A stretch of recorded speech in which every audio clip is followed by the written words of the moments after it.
So Chris has been working on the Journey here. Went ahead and got the whole cradle dropped out of it, and I helped him get the harness off when I got here this morning. Then LKQ came by and dropped off the engine that we're going to be putting in. So when you get an engine through LKQ like this, it comes with an install kit, which is new belt, spark plugs, all that stuff to put in there. And there's a 2-year unlimited mile warranty on this. So it's not a bad option. It's a lot cheaper than getting a reman for it.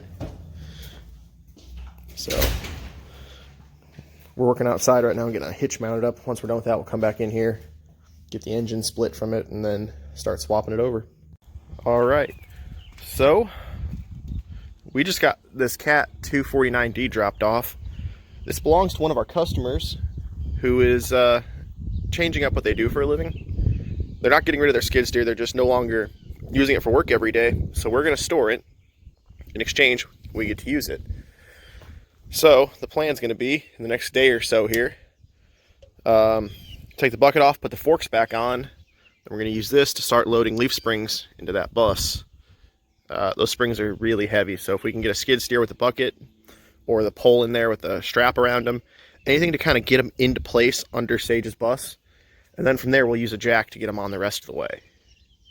But we've been waiting to do some repairs on one of the 2 skid steers that Chris already has to try to do this. We're in the middle of putting an engine in one actually, but now that we have this, we can actually just get back to what we were doing on there. It shouldn't take too long to get those on.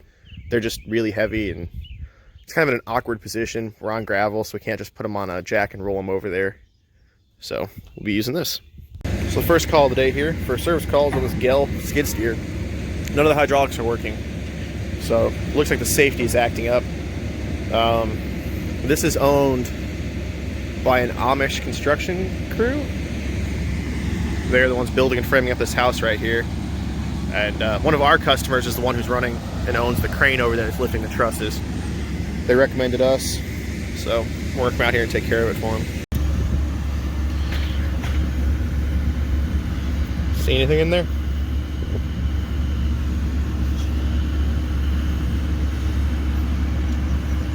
Definitely got some leaks.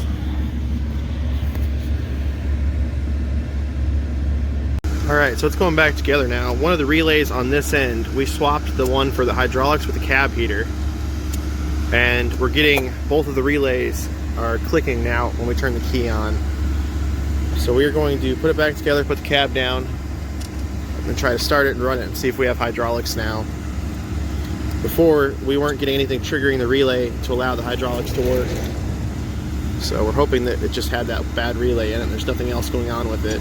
If so, we will get that relay coming for it and get it swapped out. It'd be nice if that's all it was. I think that fixed it. You didn't have any of that before, did you? What? So, bad relay. Well, that wasn't too bad. Just took a little time to figure out where we needed to go. We don't have manuals for everything, so it's a lot of time searching online, finding places that have manuals for the equipment posted and stuff. But we'll go ahead and get the relay ordered for it and get it coming, since we did swap it from another position on the unit. I don't think this one has a cab heater. It doesn't really have an enclosed cab, but still, it had that relay in there. It was wired in, so we will get it ordered and coming for them, but at least for right now, they can use their skid steer again.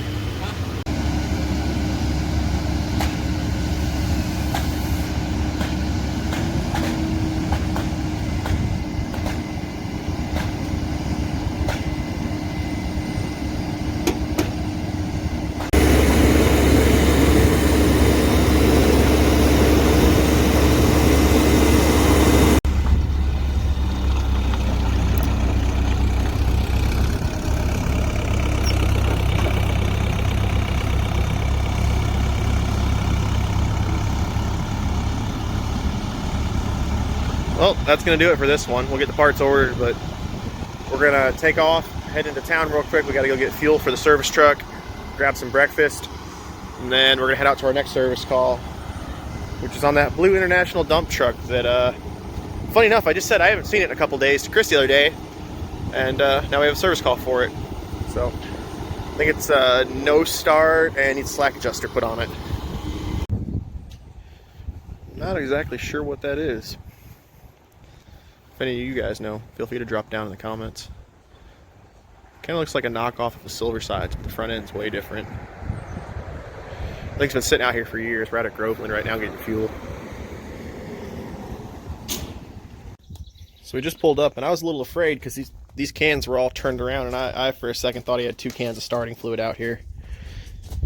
It had dead batteries yesterday, so the customer went ahead and threw it on the charger.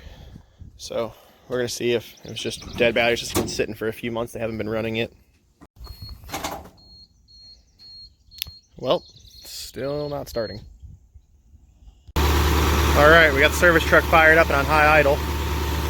Got our big jumper cables out.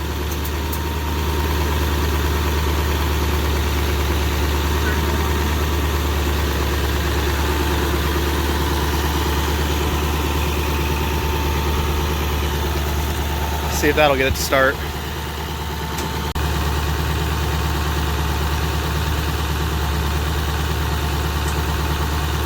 It's still just clicking.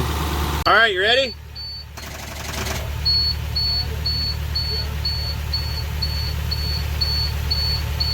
All right, ready?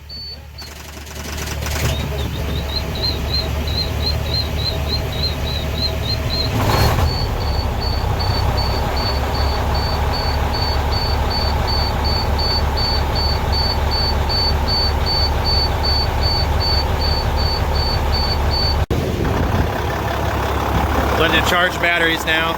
Let's see if it restarts after it runs for a minute here and charges.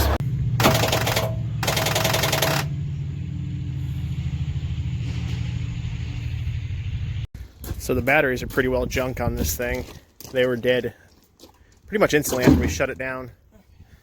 So we're gonna run them into town, drop them off as the cores. They're gonna get new ones coming for it.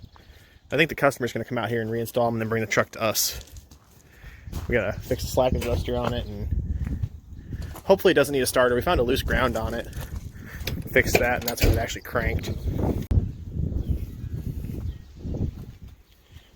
So this thing had a flat tire, and they just kept pulling it with a flat. So that's about 50 miles of this thing running with a skid steer on it loaded with a flat tire. I mean, there's nothing left but the spokes. That's pretty impressive.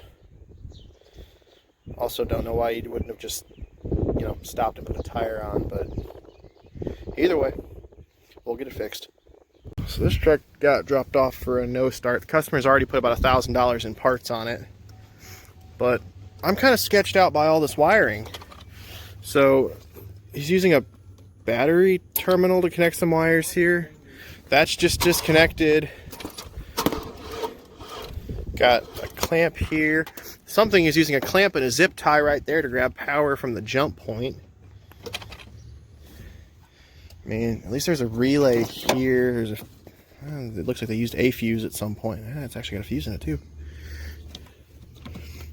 Just a whole bunch of sketchy looking wiring. I mean, no electronic throttle. Yeah, I mean, just look at this. This is how you set something on fire. That's bad. So the Mack tool truck just left, and I bought my first tool off the tool truck in probably a year. I haven't been on a tool truck in a while since I paid it all off, but they actually make a pry bar in a screwdriver now. And it's green, so it matches all my other ones. All my Mack pry bars and my big box are green. But I like that. Now I'm not going to get yelled at when I show up with a flat blade screwdriver that's bent over and get it warrantied. So we got the Chevy running. The security system is still doing some really weird stuff. The locks are twitching on and off. But kicked the hell out of the bottom of the fuel tank and the fuel pump started. So it's going to need a fuel pump to start with. I want to figure out what's up with the security system if the owner cares enough, but I don't know that he will. Well, that's about going to do it for today. I don't have anything else left to work on, and Chris decided to drive his skid steer home, so we're probably not going to see him for a while. So this is where we're going to end today. We've got the LKQ engine here pretty much as stripped as we're going to need it. Got the old engine stripped. All we're going to do tomorrow is take the engine mount off, and then we can unbolt it from the bell housing. Now, because this is an LKQ install, we've got new air filter, new belt, new radiator hoses, new water pump. There's a tune-up kit in there. All of that comes with their engines. So, probably do that.